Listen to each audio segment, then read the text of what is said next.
Hello बच्चों, चलिए प्रश्न को देखते हैं। प्रश्न है, प्रोपीन पर तनु H2SO4 की उपस्थिति में जल के एक अणु का योग करने पर उत्पन्न उत्पाद का नाम लिखिए। तो देखिए बच्चों, यहाँ पर बात करें प्रश्न की मुख्य अवधारणा की।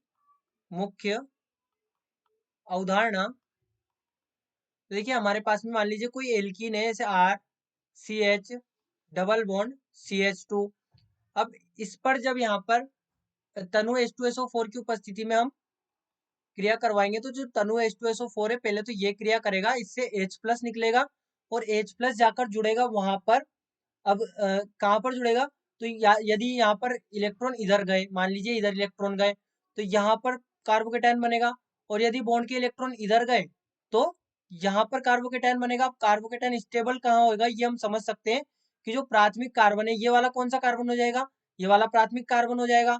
तो प्राथमिक कार्बोकेटायन कम स्टेबल होता है, इसलिए कार्बोकेटायन तो यहीं बनेगा। तो इलेक्ट्रॉन किधर जाएंगे, इलेक्ट्रॉन जाएंगे इधर। अब जब इलेक्ट्रॉन इधर जाएंगे तो जो H प्लस होगा ये जाकर इधर जुड़ जाएगा, क्योंकि नेगेटिव यहाँ पर आएगा, तो ये बनाएगा RCH कार्बोकेटायन और CH3। अब ये जो कार्बोकेटायन है, इस पर क्रिया करेगा H2O, और H2O में क्या होता है, OH माइनस और H प्लस, OH माइनस और H प्लस। तो यहाँ पर क्या बच गया था हमारे पास में, HSO4 माइनस, HSO4 माइनस। तो ये जो OH माइनस है, ये जाकर इससे क्रिया करेगा और ये बना लेगा RCHOH CH3। और ये जो H प्लस है, ये H प्लस HSO4 माइनस से जुड़ेगा और H2SO4 बना लेगा।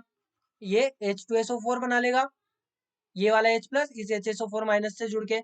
लेकिन अल्टीमेटली हमें यहाँ पर जो यौगिक प्राप्त होना था, वो कौन सा यौगिक प्राप्त हुआ, ये हमारे पास में एल्कोहल हो गया। सेकेंडरी एल्कोहल है ये, एल्कोहल।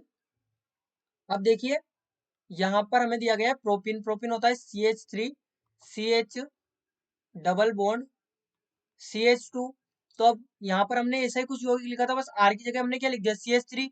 तो अल्टीमेटली हमें यौगिक क्या प्राप्त होगा, यहाँ पर H2SO4 की उपस्थिति में, डाइल्यूट H2SO4 की उपस्थिति में जल की क्रिया करने पर CH3 CHOH CH3 मैकेनिज्म हमने यहाँ पर समझ ही लिया। तो ये हमारे पास में हो जाएगा प्रोपेन, प्रोपेन टू ओल, या टू प्रोपेनॉल भी हम इसको कह सकते हैं। तो ये हमारे पास में प्रोपेन टू ओल यहाँ पर हमें प्राप्त हो जाएगा, जो कि प्रोपीन से हमें प्राप्त हुआ है। तो बच्चों आशा करते हैं आपको प्रश्न समझ आया होगा। धन्यवाद।